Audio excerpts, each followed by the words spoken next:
I just got back from an implementation and I realized that I have hit over 2,000 hours on site with this training.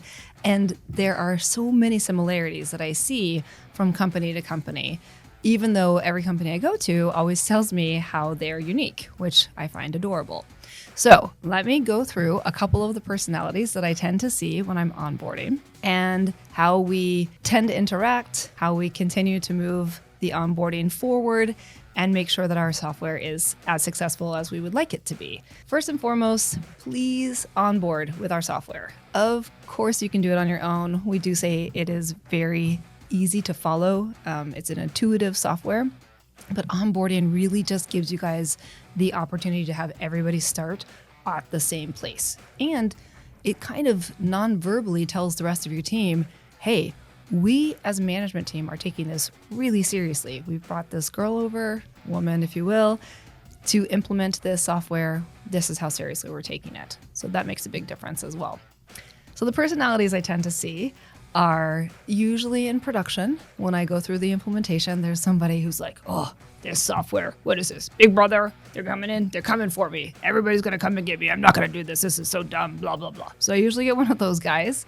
I sometimes also will get somebody, usually also production, maybe install, who's like, well, I mean, we've been able to do this perfectly for all this time. Nothing's really ever bothering. It's not that bad. I don't know why we need to do software. It's just more money that we could be spending on giving me a raise. So that's usually my second favorite. And then in the front office, we tend to have kind of islands of personalities with our salespeople. So sometimes I'll get like the golden child, so the one who sits in the front of my training and is taking lots of notes.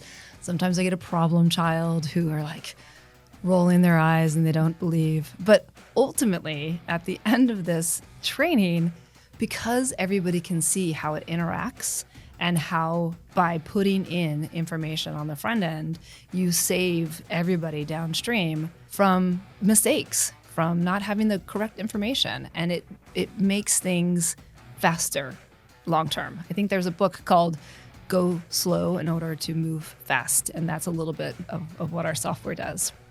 And I wanted to kind of briefly tell one of my very first trainings. I hadn't been used to these kinds of personalities, and sometimes I can get a little bit flustered.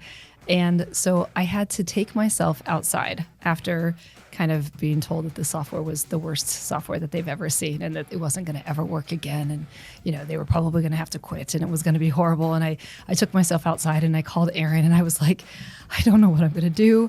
I've completely failed you. I failed the software. I failed the company. Maybe I'll just come home early. And he was like, you're going to go ahead and put your big girl pants on and you're going to go back inside and you're going to tell that person that you know more about the software than they do. And you're going to continue to train them on the software. And I was like, okay, all right, I got this.